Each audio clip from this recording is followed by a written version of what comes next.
মৰিগাঁৱৰ কালিকাজাৰীত সংঘটিত হৈছে চাঞ্চল্যকৰ ঘটনা।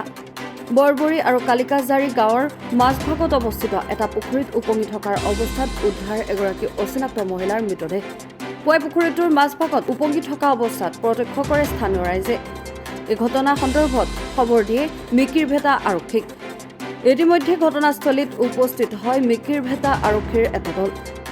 অচিনাক্ত মহিলাৰ মৃতদেহ উলংগ অৱস্থাত পুখুৰীত উদ্ধাৰ হোৱা ঘটনাক কেন্দ্ৰ কৰি অঞ্চলটোত এতিয়া সৃষ্টি হৈছে চাঞ্চল্যৰ। বৰ্তমান সময়লৈকে মৃত মহিলাগৰাকীক চিনাক্ত কৰিব পৰা নাই। মৰণোত্তৰ পৰীক্ষাৰ পিছতহে পোহৰলৈ আহিব মহিলাগৰাকীৰ মৃত্যুৰ প্ৰকৃত কাৰণ।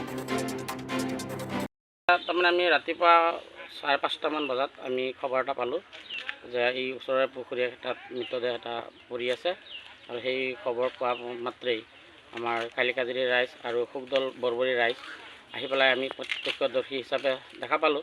দেখো এই যে যিখন পুখুৰী দেখা পাইছে, এই পুখুৰীতেই সেই চুকটোতে মহিলাগৰাকী পৰি থকা আমি মানে এতিয়া সম্পূৰ্ণ হৈছে। আগতে আমি ছোৱালী বুলি ভাবিছিলোঁ, কিন্তু ছোৱালী নহয়, মহিলা। এতিয়ালৈও মানে মহিলাগৰাকী চিনাক্ত হোৱা নাই।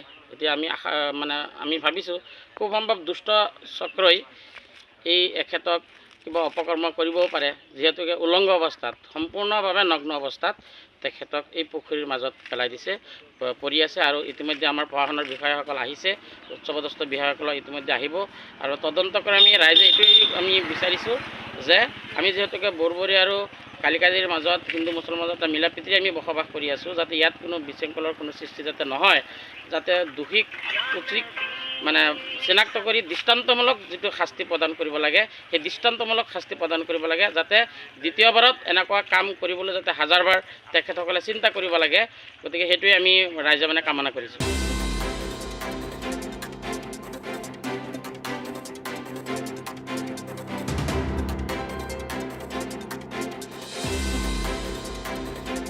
মৰিগাঁৱৰ পৰা মিলন কাকতিৰ ৰিপৰ্ট, ৰিপাব্লিক এনি।